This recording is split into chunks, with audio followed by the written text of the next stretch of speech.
That's always my hope. We're going to do a little three-part series I call The Illusion You're in Control. Yeah, I am a controller if I'm unchecked by the Spirit of God, and I know many of you are too. You can always tell who the controller is if you have an armrest, whose arm's on it. You can always tell. So I want to talk about the things when you can't control them, because there's so much you just cannot control, because stuff happens to everybody. There's something inside every one of us that wants to make sure we can trust whoever or whatever is in charge of what's going on in our life, correct? I was on a flight one time and the pilot came on and said, "Ladies and gentlemen, I'm retiring. This is my last flight." And everybody on the flight cheered. But as a commercial pilot, it struck me. I've never heard a pilot come on and say, "Ladies and gentlemen, this is my first flight. Y'all pray for me." And had anybody cheer. Not gonna happen, because we want to know we can trust the guy, the person, the gal who's running the show. Now that's not just true for an airplane. When it comes to your doctor, your kid's teacher, or your appliances, you want to know, is there somebody in charge? If there is, I can have some freedom and confidence. If not, then I'm going to be a bit stressed out. Ultimately, where this leads is God. I want to know, is there somebody who's flying this planet? Does he know what he's doing, or am I at risk? Am I at the mercy of my circumstances? Now, here's the truth about all of us. I will either live at the mercy of God or the mercy of my circumstances. That's it. And so I'm going to talk about the illusion you're in control. That's the way it goes in our life, because for all of us, stuff happens. I don't care if you're a believer or not. Now I'm going to tell you a part of why this series is important, because one of the primary illusions of our culture is I'm in control. I'm in charge of my fate. I'm self-sufficient. I'm the master of my own destiny. Now, we're tempted a lot of times to live on the basis of our personal strength or our educational knowledge or networks, as though what it taught me is true, that I'm capable, I'm all-sufficient, I've got it wired. And then something happens. A blood vessel bursts. A cell reproduces in a body. Somebody's driving a car and somebody misses a stop sign. And in one instant, it becomes incredibly clear what a fool I was. I'm not in control. Stuff happens. In fact, this isn't just true about big crises. In our lives, all kinds of things happen to us. Birth happens. You didn't vote for that. You didn't even get to say, "I'd like to be," or not. You didn't even get to choose your parents, where you were born, nothing about your body. You didn't get to choose. Puberty, that happens to it. Who in the heck votes for that? Who would ever vote for that? Trouble happens, suffering happens, rainstorms happen, growth happens, healing happens, death happens. So what we're going to do in this series is learn to look at how God is involved in all this stuff that occurs in my life and yours. Stuff happens, but God is involved in it all. And if I can learn to live in that reality, I can learn to see what's happening in my life and where God is involved in this stuff that's going on in my life, so that I can live with some ease and confidence it's going to be all right. I don't have to live at the mercy of my circumstances, because I serve a God who is above my circumstances. Now, that truth has never been expressed more powerfully than by a guy named Paul the Apostle, old St. Paul. And this is what he says in Philippians. "And we know that in all things God works for the good of those who love him." So we're going to live with that statement for 2 more weeks. And we know that in all things God works for the good of those who love him. So let's start first with this little phrase, "in all things." Sometimes it's tempting for people to think, well, if I become a Christian, certain things won't happen to me. When Paul says "in all things," it can be translated all stuff, all circumstances. And the idea is that all things happen to people who believe in God the same as they happen to people who don't believe in God. If you want to think about it like this, it goes, there's good stuff and there's bad stuff. Just to make sure we're clear, let me give you some possibilities and you tell me good or bad stuff. A promotion, good stuff. Sickness, bad stuff. Blind date, well, that could go either way. Going on a game show and winning a vacation, good stuff. See, all of us have good stuff and bad stuff that happens to us. Everybody in this room. And there's a problem because people will often think, if I become a Christian, what that means is more good stuff than bad stuff is supposed to happen in my life because it's God's job to send me good stuff because I believe in Him. Hang on. Or they will think if I'm a Christian and you're not, more good stuff should come my way that should come your way. And if more good stuff is coming your way than my way, then I'm going to get all bent out of shape as though I could earn it, you know. Folks will think if I want this particular good stuff to come into my life, then I'll be really faithful and pray and be really good to God, and I ought to have a better shot at having more good stuff come into my life. So this is so important. All things happen to all people. Traffic jams on 281, 1604. I don't care if you glow in the dark, you're spirit-filled, and you speak in tongues. You're stuck, and there's nothing you can do about it. Maybe problems at work, cranky neighbor, catching a cold, having the dog get sick, having the appliance go out. That happens to people that love God, and it happens to people that don't know God from a hole in the ground. If a church gets really glib about that, if somebody comes into church and hears some kind of happy talk about how if you love God, you're just going to have nothing but good stuff happen to you all the time, it will kill your heart. Because that's not true. Our job is not to give a glib explanation for things we don't understand. When folks suffer deeply, our job is to love and to mourn and to come alongside and to be family, to encourage people. I don't have the answer to everything. The reality is all of us experience all kinds of circumstances, and those will tell us something about ourselves. You know, this is a quote from a theologian named Henry Nouwen. At issue is the question, to whom do I belong? To God or to the world?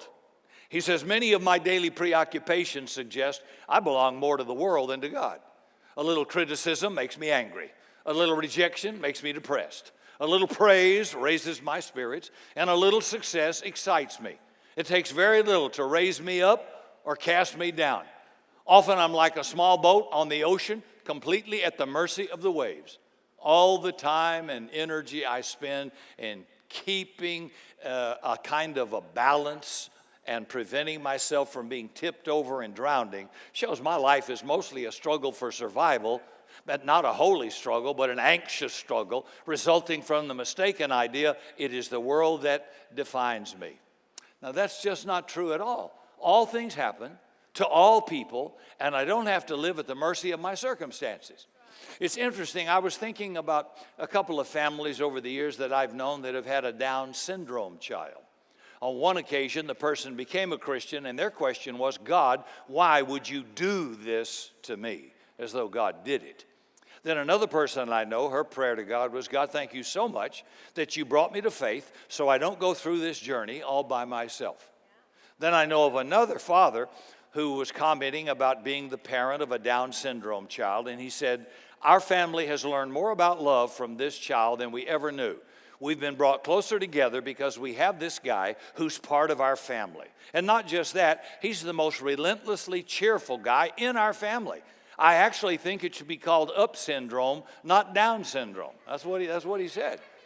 See, the statement that Paul makes is not that more good stuff than bad stuff's going to happen. It's that all circumstances. It's all circumstances. So he adds, in all things, all stuff, God works. He doesn't say that all things work out. As a matter of fact, in the same passage, Paul makes a statement about the nature of things. He says everything is in bondage to decay. If you don't believe that, go look at your high school annual. Look at yourself and look at the people around you. Everything, I'm sorry, I was just thinking, my mind was working ahead of what I'm thinking. But Paul says everything in this world is in bondage to decay. People will say things like, well, everything will work out. Everything will be okay. But in every case, it's not okay. Paul actually said, it's the world we live in because of the fall, because of sin. Everything's in bondage to decay. Would you agree? Things fall apart? Go look in the mirror. Things fall apart. That's why there are mechanics and plumbers and girls, plastic surgeons. Why does a car depreciate a few $1,000s the minute you drive it off the lot? Things fall apart. You know, why do you get a warranty for an appliance and it's time limited? And the appliance always goes out the day after the warranty expires. Things decay, they fall apart. Why do people go on dating apps for dating services and post a picture of themselves from 12 years ago? I've seen some of you do that. Things fall apart. See, the promise is not things work out. The promise is not things work together for good. Things don't. Things are in bondage to decay. Here's the promise, that in all things, good or bad, God's working. He's working in your stuff, in your circumstances, in the good stuff and in the bad stuff. God works. What God? This God. I believe in God Almighty, maker of heaven and earth. And that's what we're going to do, to be challenged to do in this series, to constantly keep in mind in front of us how big this God is. And he's infinitely more bigger than my circumstances. He's the maker of heaven and earth. Who can top that? I want to go through some of what Bible writers have to say about this big God. Here's the prophet Isaiah. He has measured the waters in the hollow of his hand, or with the breadth of his hand, he's marked off the heavens. Now that'll set your hair on fire if you think about this. In the observable universe, when we look at galaxies, a single galaxy contains 100 trillion stars. And in our observable universe, there are thought to be about 200 billion galaxies. And a single one can have as many as 100 trillion stars. I can't comprehend that. God makes all of that. And he says, oh yeah, it'll fit right there, right in the hollow of my hand. So a lot of people, when they picture this God, picture a giant universe with a small God. No, it's this giant God with a universe that fits inside the hollow of his hand. He says, lift up your eyes, look to the heavens. Who created all that stuff? He who brings out the stars one by one, calls each one by name. Because of his great power and mighty strength, not one of them ever goes missing. Sometimes I misplace my car keys. I can't find them. Anybody do that? Or your cell phone? Yeah. I was just thinking about this picture of stars. 100 trillion in one galaxy. 200 billion galaxies. And God's never scratched his head and says, where's Alpha Centauri? He doesn't lose anything. He says the hair on your head, every hair is numbered.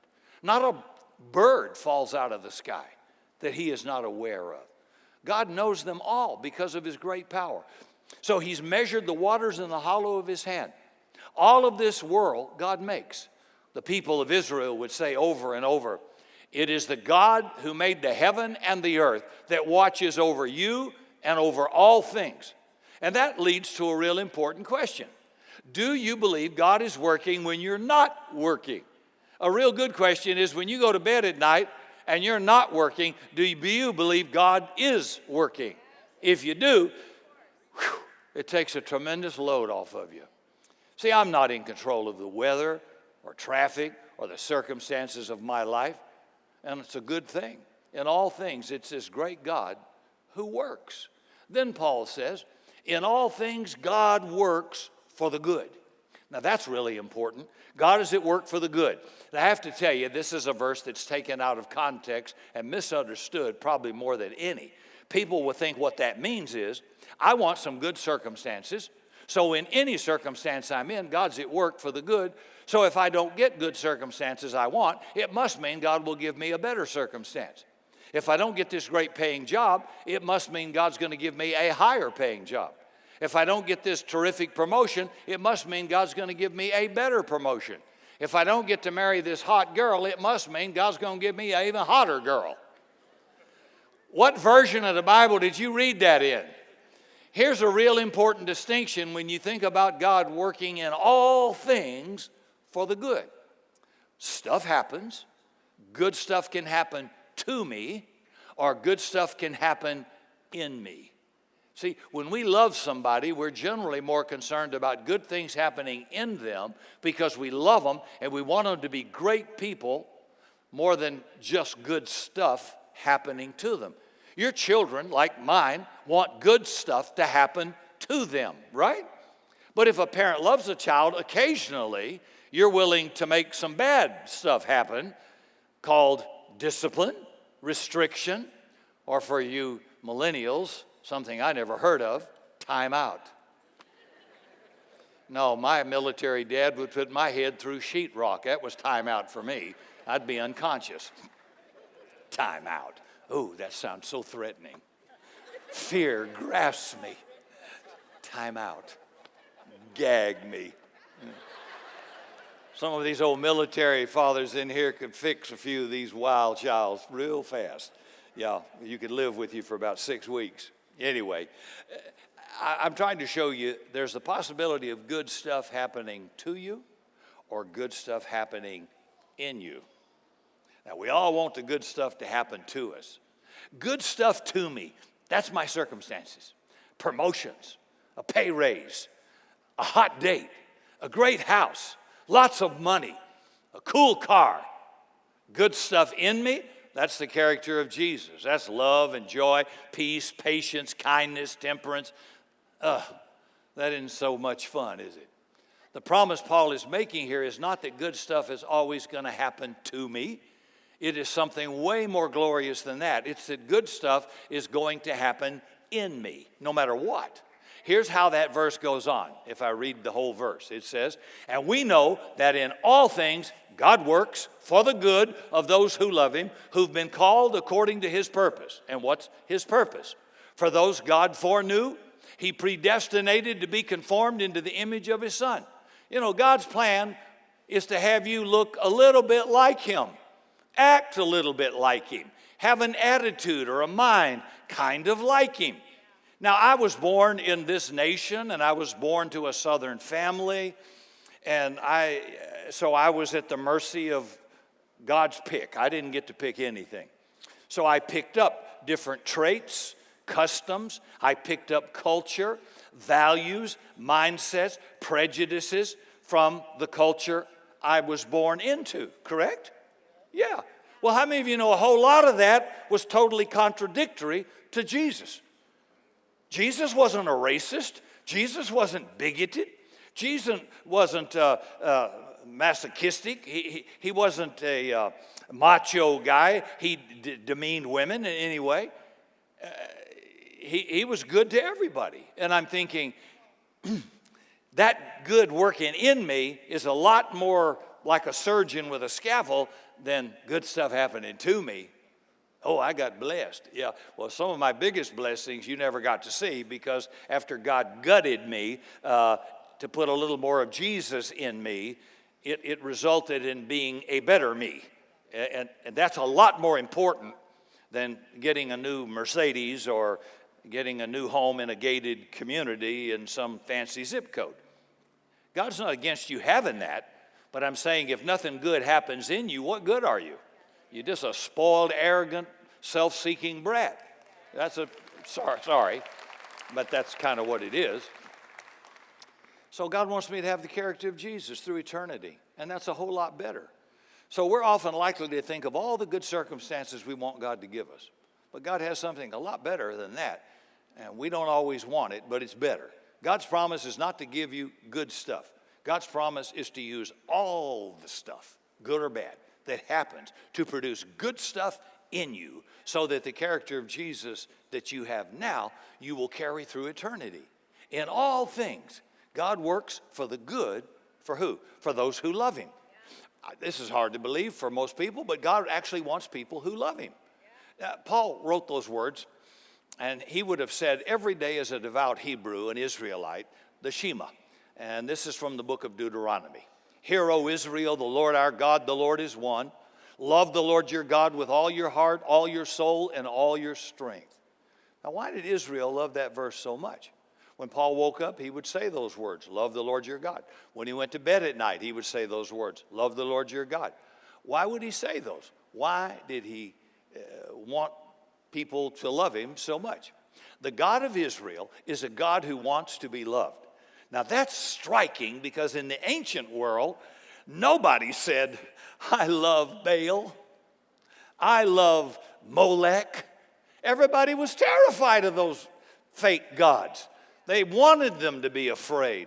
Not Molech or Baal never says, love me, come to me. No, it was always, be afraid of me. I'm going to get you. And here's this God who says, I want you to love me. So a lot of people, when they think of God, think of this giant character who says, obey me, serve me, do what I say, do what I say. And so part of what Israel gave to the world, one of the most amazing truths about God that changed everything, is that God is lovable. Molech ain't lovable. Some of those ancient gods you look on a telephone pole, that'll scare a kid to death. They're ugly, they're fierce, they're terrible. But our God is a good God, and he's a lovable God. He wants to love, and he wants to be loved. Quite amazing. That's part of what needs to be fixed in all of our minds, because half the Christian church wants God to get everybody. It's true, isn't it? You know, a couple of the apostles, wanted to burn a city down because they weren't behaving and they didn't want Jesus to come there. And they said, Lord, shall we call fire down on them? I wonder what church they went to. And Jesus says, no, I didn't come to destroy people. I came to save people. That's the wrong spirit. So if that's in you, that's been put in you wrongly by man, but not by God. So we have to live in this world where all this stuff happens to all of us. That includes me too. This is from the book, The Divine Conspiracy, and I really love this. It writes, quote, the acid test for any theology is this. Is the God presented one that can be loved? Heart, soul, mind, and strength. And if the thoughtful, honest answer is not really, we need to look elsewhere or deeper. It does not really matter, he says, how sophisticated intellectually or doctrinally our approach is. If it fails to set a lovable God, a radiant, happy, friendly, accessible, and totally competent being before ordinary people, we've gone wrong. We've missed it. We should not keep going the same direction, but turn around and take another road. Now, in case you've missed it throughout the year, I'll probably say it a lot. God is not mad at anybody.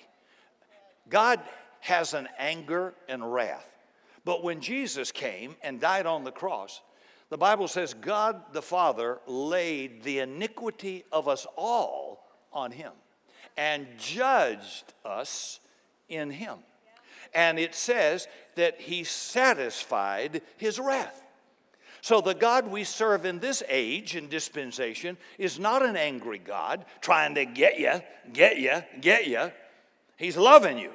He says, you remember the game we played as kids, Ollie Ollie in free tag? I think a father, I know it's pretty simplistic, but would be saying to the whole world, hey gang, Ollie Ollie in free. The price has already been paid. I'm not going to beat you up. I'm not going to hurt you. I love you. I've already judged you in Jesus. I whipped him. I'm making this up. I whipped him good. What you deserve, I gave it to him. Now, I'm satisfied. Come on. You don't have to be afraid of anything. And that was really good news. That's still good news. But you don't know my past. You don't know what business I'm in. The price has already been paid. Come to me. And don't be afraid. So in all things, God is at work for good for those who love him. Every moment, whatever's going on in your life or mine, that'll raise the question, what's God doing for people who don't love him? I'm glad you asked. Jesus talked about it. He said, love your enemies and pray for those who persecute you, that you may be children of your Father in heaven. He causes the sun to rise on the evil and the good, and he sends rain, lots of rain, on the righteous and the unrighteous. Pagans today got lots of rain. Spirit-filled believers today got wet and got lots of rain. How about it, right? See, God is at work for the good of those who love him, and he's at work for the good of those who don't love him. He's such a lovable God. It's just that those who don't love him kind of make his work a little harder. They're kind of the remedial group. But that's our God. And you need to think about God this way. He is looking at the good for every single one of you. What does he say? He says, I know the plans I have for you, says the Lord, to give you a hope and a future, to do you good and not evil. You really need to hear God say that to you. I really got your best interest in mind. I'm not trying to hurt you. I don't want to hurt you. I want to do good to you, not evil to you. And that'll help you navigate through some really tough times. See, in eternity one day, we'll see this is true. One more phrase. And we know that in all things, God works for the good of those who love him. I think we think, well, I think so. I guess so. I hypothesize so. I suspect so. No. He says, we know. This is knowable. How do we do that? How do we become people who know it and don't just suspect it or just hope it's true? Well, Jesus made this statement. Anyone who wants to do the will of the Father will know whether my teaching is from God or merely on my own. See, knowing that God is at work in all things for good is mostly not a matter of IQ. It's not a matter of information. Jesus says there's a connection between doing and knowing. And the way to come to know is to do.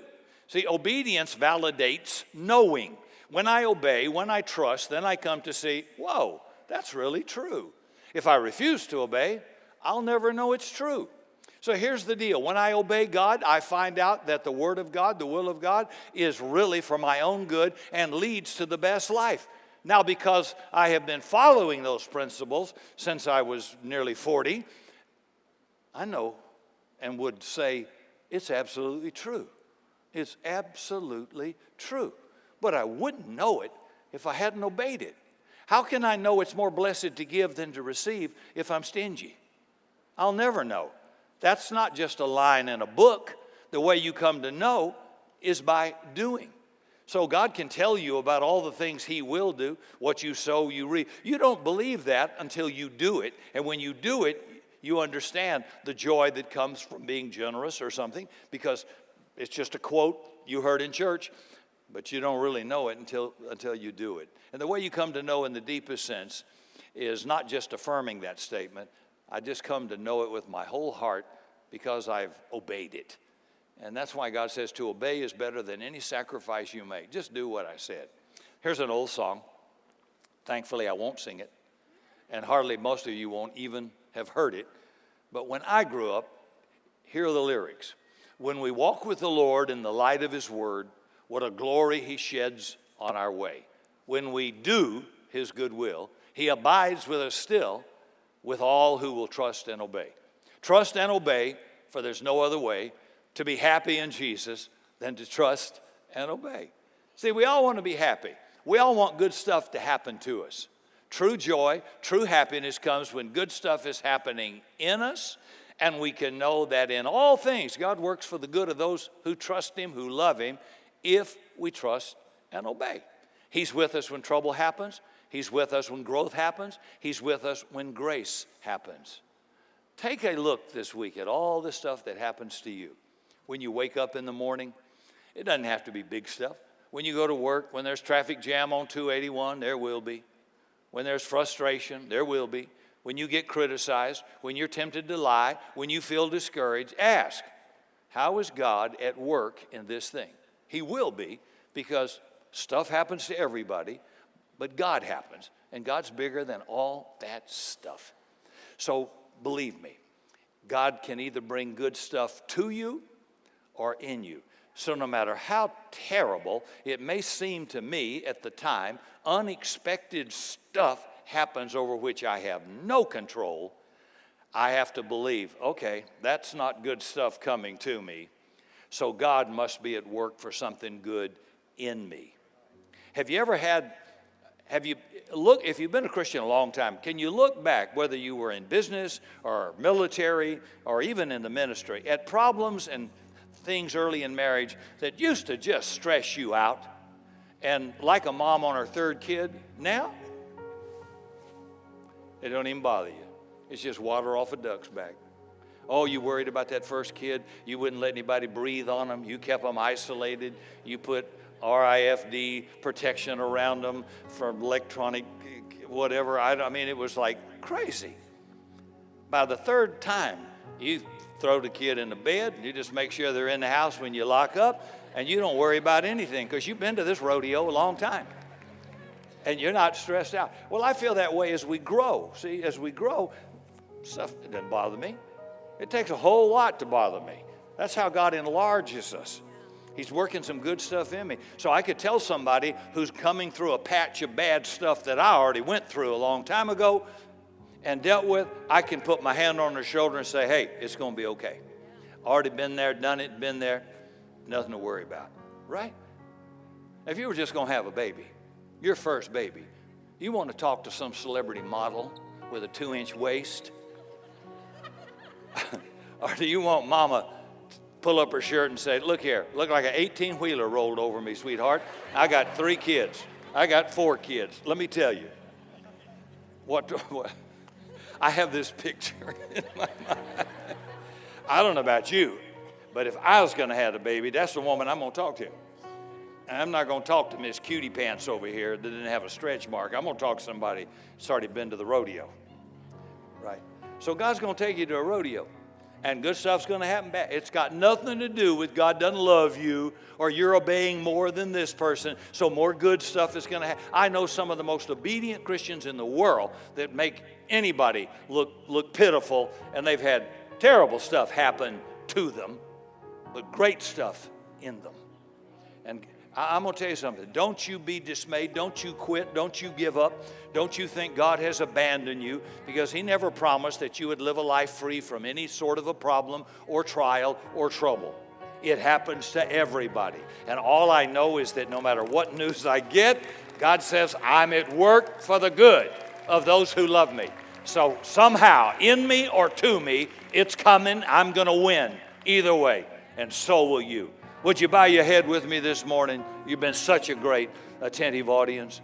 I really want you to be encouraged, because some of you are going through a real trial. Some of you have had some real bad stuff happen to you. Could be a health diagnosis, could be financial, could be in your job or career. Just remember, if you belong to Jesus, this is not for the pagan, this is for the believer. God says He will work good in this, in you, because you love Him and you're called according to His purpose. So it hurts, it doesn't feel good, but God is working in it right now. He's working in me and He's working in you. So let Him do His good work. Whether it's to me or in me, I win either way. So I'm going to rejoice in that hope that He's got it all under control. It's going to be all right. But don't get into guilt, shame, and condemnation. And don't let others make you work harder to do more works, as though that somehow will make you immune from a flat tire or any other problem. It can happen to anybody. The economy can go bad. There can be layoffs in a company, and you didn't do anything wrong. God's still going to work good in you, and you're going to come out bigger. David said, I was enlarged in distress, not success. You grow in trouble. You grow because you learn God really is good. He really is. He has your back. He's going to bring you through this thing, and you get bigger. If you live safe and sweet and successful, you just get arrogant and sloppy. But you get bigger. You got to push a little more weight. You're going to come out stronger on the other end of this and be a blessing to other people. Don't let God waste your sorrow. God wants to help you through this, and when we're through it, you're going to be a blessing to somebody else for God's sake. So just know He's at work, and He will not forsake you. He promised. Hey friends, thanks for watching today's message. You can click right here to subscribe to my channel, and you can click here to support the ministry and continue getting these messages out. God bless you.